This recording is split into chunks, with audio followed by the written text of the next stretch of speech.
ginagawa nyo? Although you said it in the hearing, I just wanted to hear it again. Ako po ay isang magbababoy po.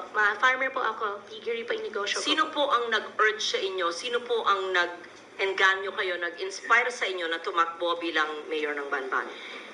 Sarili ko po. Childhood dream ko po. Childhood dream. Opo, ay gusto ko po na mapakita sa tatay ko at gusto ko po maging proud po siya sa akin. Saan ba yung childhood nyo? Dito po sa Pilipinas po. Saan po sa Pilipinas? Sa Bamban po. Saan po kayo napanganak? Nakita ko po dito po sa birth certificate ko po, Hilot po, at iniwanan po ako ng nanay. Hindi, saan kayo napanganak? Nakita ko po dito sa birth certificate ko po, Hilot. Hindi ko po tinatanong yung proseso ng papanganak sa inyo. Saan po? Saan pong lugar? Sa Pilipinas, sa Central Luzon, sa Tarlac o sa Banban? Tarlac po. Saan po sa Tarlac?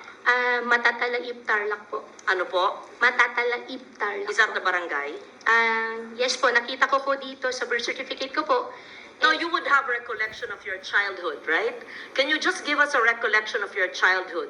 Sino po yung best friend nyo? Saan po kayo nag-aral? Kung meron kayong makamag-anak? Recollections of, you're only 38 years old. You will remember your childhood. I mean, I'm double your age, but I would remember my childhood in Malabon. Your childhood. I know homeschool. I can't believe anyone is totally homeschooled all her life. Yes. Please tell us about your childhood. Your Honor, lumaki po ako sa farm. Which farm? Which farm? In what barangay? In what LGU? Barangay Virgen de los Remedios, Bamban Tarlac din po. Different po from the one po sa QJJ, yung katabi lang po niya. Nabenta po siya year 2000, hindi ko po maalala yung date kung kailan po siya nabenta. Tapos nakabili po ulit ng property po sa tabi at doon po nagtayo ulit. Lumaki po ako sa farm, Your Honor. Tinago po ako ng tatay ko po. Lumaki po ako na, ako lang po. Pinupuntahan po ako ng tatay ko po araw-araw. Lumaki kayo mag-isa. Kasama ko po ang katulong, kasama ko po yung mga kasamahan ko po sa farm. And Sino po yung makasamahan nyo sa farm? Sino yung katulong na naaalala nyo, pangalan, nationality, at sino yung nag-alaga mula kayong napanganak 38 years ago? At binibisita kayong ama nyo mula saan? Sa bansang Sina. At tell us about your childhood. Your Honor, sa farm po ako lumaki, sa Bamban po ako lumaki. Lumaki po ako mag-isa, pinupuntahan po ako ng tatay ko. How I wish po... No, okay. You cannot grow up alone from a time you were born. Opo. So the formative years from a time your mother birthed you up to perhaps 10 years old, sino po yung inyong naging caregiver o yaya? Hindi naman pwedeng mag-isa lang po kayo sa farm. Binibisita kayo ng ama nyo mula saan? So sino po yung sabi nyong kasambahay nyo na nagpalaki sa inyo? Sino po yung sabi nyong mga kaibigan nyo, kasama nyo sa farm? Sino po? Para may... In short, I'll be very honest. Please convince us that you were born in the Philippines, that you are Filipino, and that you are not what people suspect you to be. Dediretsuin ko na po. Kumbinsihin mo kami kasi hindi po pwedeng hindi nyo maalala yung inyong first few years of living na formative years. Para makumbinsi kami because we want to be convinced that all elected officials are Filipinos and not spies of other countries. So, as a nationally elected official, and I won in Tarlac, number 1 I think, or 2, and I won in Banban, perhaps you even carry me your sample ballot, we have to know, di ba ho? So if you're really Chinese and fronting for other people, go back to your country. But if you are Filipino and you were born here, convince us because we want to be convinced. So I'm trying to help you by trying to make you recall about your childhood. Hindi pwedeng, kasi parang scripted. Kasi I was born on this is what I can remember. And then when I ask you the same question, it's the same rote. R-O-T-E. So convince us. Your Honor, lumaki po ako sa Bamban Tarlac. Lumaki po ako sa farm. Paulit-ulit. Opo. Anong barangay, anong farm, sino po yung nag-alaga sa inyong sabi nyo na binibisita kayo ng ama nyo, ano yung family situation, sino pong mga kalaro nyo, kaklase nyo, kung homeschooled kayo, sino po nag-homeschool sa inyo, ganun po. Madam Senador, ako po ay lumaki po sa Barangay Virgen de los Remedios, Bamban, Tarlac po. Ako po ay isang Filipino. Lumaki po ako kasama po yung mga empleyado po namin sa farm. Ipaprovide ko rin po yung mga pangalan. Come and go din po naman kasi yung mga naging empleyado po. 38 years ago po, Madam Senador, wala po ako talagang maalala ng sobra. Pero meron pa po ako isang kasama ngayon po na matagal na po sa amin, si Mang Boy po, na hanggang ngayon kasama ko pa rin po siya. Sa susunod po, pwede ko po siya i-present din po dito para makilala niyo po. And in fact, 14 years old pa lang po ako, nagtatrabaho na po ako. Kilala po ako ng barangay chairman na mention po kanina na ipapaimbita. At bumibili na po ako ng mais. Pwede po ako mag-present po ng mga pangalan po nila na magpapaalam lang po ako sa kanila kung pwede ko po sila i-disclose po yung names po nila. At Excuse me, San Loren, kung pwedeng idagdag, Yes. kung kaugnay nyo lahat ng mga taong ito mula nung pagkabata nyo, pwede nyo bang ikwento ng mahaba-haba ng konti in Kapampangan? Kasi syempre, kausap nyo sila sa sarili nilang lengguwahe. Madam Chairman, ang Bamban po ay Tagalog po. Meron din pong Kapampangan, pero yung mga kasama ko po sa loob ng farm po, mostly po mga Visaya po. Kasi ang piggery po, biosecurity po, hindi po sila lumalabas. Well, actually, San Loren, just for the record, may mga nag-o-observe na mga kababayan natin, pati mga netizens na mga Kapampangan. Yan po ang tanong nila sa inyo. Kasi Kapampangan po ang lengguwahe nila. Yes. Anyway, Can you San Loren, speak? please Oh, proceed. thank you for that interjection. It's very helpful. Magsalita po kayo sa Kapampangan kung kayo lumaki sa... Madam You do. Senador, konti lang po yung alam ko po sa Kapampangan. Ang alam ko po, sobrang konti lang po. Okay, Mo po. what Chinese language do you speak? Hokkien or Mandarin? I can speak Hokkien po. Okay, speak in Hokkien now. Po. More. Tell us more about your life in China. Wala po akong life po sa China. Dito po ako lumaki sa Pilipinas po. Tell us about your life in the Philippines and tell us about your family in China in Hokkien. Family ko po in No, China. in Hokkien.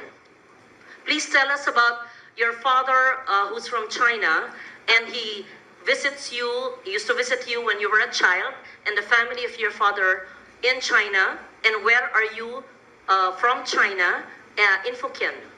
We have interpreters and perhaps I can understand a little. Yes po. Guay lao pe tui tai liok lai. Continue. Qua si Tiongkok lang. Qua si Philippine lang. Tell us about your relatives. Pakikwento po ang mga kamag-anak ng iyong ama. San sa bansang Sina ang inyong ama at ano ang ginagawa niyo? Sinabi niyo embroidery, etc. Negosyo at mga kamag-anak niyo doon. Tell San us. Loren, before she answers, Yes. maybe we can ask Ms. Batay, our Chinese interpreter, just to Yes, interpret to yes. us what the mayor said. Thank you. Ms. Batay. Okay, so in English, the interpretation would be, my father is from China. I am not a Chinese. I am a Filipino. I mean, you're obviously half Chinese because if your father is full Chinese and your mother you claim is Filipino, right? Your Honor, ako po ay isang Filipino at ang tatay ko po ay Chinese. Ako po ay, kung hindi man po ako full-blooded po na 100% po na Filipino, dahil po sa tatay ko, ako po ay isang Filipino po. Okay. What do you recall in 1986 when you were born? Your Honor. And why is it that you obtained your birth certificate? To be fair, sometimes people only have their birth certificates much later. But tell us the process of obtaining your birth certificate in what year? What year did you get your birth certificate?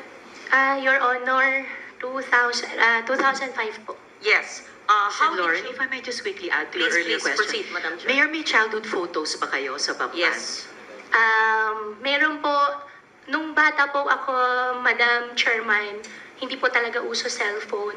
Pero sa nangyari po, meron po camera mga po. circulation po ng mga pictures ko po ng teenage life ko po sa conception. I can provide po. In fact, hindi ko po alam na meron po pala ganun picture. Could you kindly give us the earliest photos of yourself and your family and your workmates, playmates in your very exclusive and closed farm that you said, and your relatives in China and your father's relatives, and the time that you were born, 1986, hindi naman, okay, walang cellphone, but you must have photos. And Yes po. proof of your homeschooling, syempre pag homeschooled, meron pa rin yan mga report card, hard copy pa nun, hindi pa soft copy eh. Yes po, Your Honor. Hanapin ko po yung mga picture po. Pati So, po yung mga tao po, pati po yung mga empleyado po na kasama ko po. what was the situation, Mayor Go, noong 1986 when you were born? Where was your mother? Where were your parents? And saan mo binibisita kayo ng iyong ama at ang kasama niyong lumaki ay sino? Fill in the blanks, please. Your Honor, 1986 po, nung pinanganak po ako, wala po akong any knowledge po. Dahil baby pa po ako noon, lumaki po ako, may nakikita po ako mga kasama po naging kasama po, naging partner po ng tatay ko po. At lumaki po ako sa farm, isa na rin po yung na-mention ko po nung nakaraan po na Senate hearing, si Teacher Rubilin po, nakasama ko rin po siya.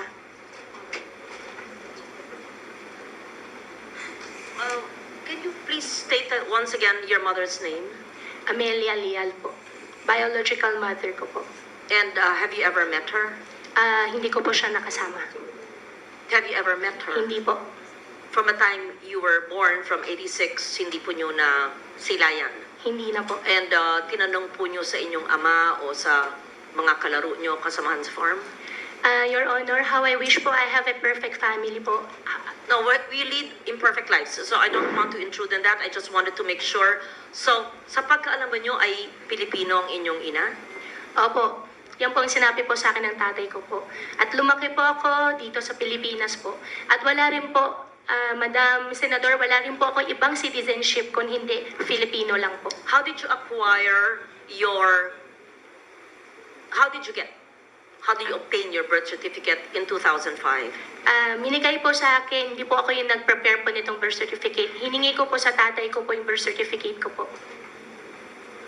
Was this discussed, Madam Chair? Did the PSA already look at the birth certificate? That was what was being discussed earlier, right, when I arrived? Yes. So that was, we will ask for the report from the PSA on the authenticity of that birth certificate. So tell us more. I know that time is up now. Tell us more in Fukien, your childhood situation. I don't want to be intrusive, and there's no reason to explain about all of us have imperfect lives, but tell us about your childhood so we get to know you better, and your Chinese playmates, if any, Filipino associates or playmates, if any, and your family in China. In Fukien po. In Fukien, Sen. please. Opo. Sa We farm, want to hear you speak your language. ang language ko po ay Tagalog po, Senator. Ako po ay isang Filipino. Sa Yes. farm po, ang gamit po namin lengguwahe po ay Tagalog po. But speak Fukien. I just want to I hear can it. speak Fukien po, pero ang Yes. ginagamit po na lengguwahe po sa farm po ay Tagalog. There's nothing wrong with knowing languages. Yes, po. If you're good in Fukien, speak it, right? For Yes, after po. all, your father's Chinese and you're half Chinese. Don't Madam, be ashamed of that. Opo, hindi naman po ako nahiya, hindi man po ako na-shame. Madam Senador, mas kaya ko po ikwento na mas fluent sa Tagalog kasi yan naman po ang mother tongue ko po kaysa sa Chinese language po. Kaya okay lang po na ikwento ko po in Tagalog. Okay, proceed. If you don't like to speak the language of your father, then speak in Filipino. Opo. Briefly please, Mayor, dahil malapit na tayo mag-suspend. Ay, opo, sorry po ma'am. Thank you. Just brief. Apo. Thank you, Madam Chair. Lumaki po ako sa farm. 14 years old pa lang po ako. Nag-aalaga na po ako ng baboy. Ako nagpapaanak. Ako rin po nagbebenta po ng mga fatteners po na nilalabas po ng farm. Medyo, hindi po yung negosyo. Mula po 1986 when you were born, your recollection, 86 to the time you obtained your birth certificate in 2005. Madam Senador po, nung maliit pa lang po ako, nung 1986 po, wala na po talaga ako malala. Although, ayaw ko po talaga ma-mention yung word na wala po ako malala, pero wala po No, talaga I'm not ako malala. asking about the day you were born. Obviously, nobody knows that. Any of us. I said 86 to 205. Between the day you were born and 9 years old, you would have some recollection. Eh, ako nga po, doble ng age nyo. Naaalala ko pa yung childhood ko na ako'y 5 years old eh. Kilala ko pa yung grade school teachers ko eh. Yun lang po. Huwag tayo mag-philosophy po dito. I mean, Opo. obviously, I'm not asking you, how was it when you were born? Hindi po. From 1986 to 205. Madam Senador, lumaki po ako sa farm. Kinulong po ako ng tatay ko. Paulit-ulit naman, parang memoryado nyo. Kasi kino-coach ka ng lawyers mo siguro. Just, magkwento, parang kaibigan. Parang nagpunta senador sa'yo, oh, Mayor, kamusta na kayo? Kamusta ang buhay niyo dito? Napana kayo sa farm? How was your life when you were born? O, ganun. Sino yung neighbors nyo, playmates nyo, paano yung pamilya, binibisita ka ng ama mo, ganun. Kwento lang. Madam Senador, As a Filipino, as you claim. Opo, gustong-gusto ko po magkwento. Ang playmates ko po doon sa farm ay yung mga dati po namin empleyado rin po. Kaming ko po yung mga tao pero may mga luma, mga matatagal po namin empleyado. Pagbalik ko po ngayon araw, hahanapin ko po sila at sa susunod po na Senate hearing, isasama ko na lang din po Ako, sila. aaralin pa ng mga abogado. Teka po, anything, when I say your first 10 years of your life, the first 9 years of your life, kilala ko pa yata yung isang abogado mo sa likod mo. Anyway, the first 9 years of your life, what is the first image that comes? Tell us about your farm life. Must be a charming, idyllic life, right? Opo, nasalo po ako ng farm. Di po ako pinag-aral po ng tatay ko po.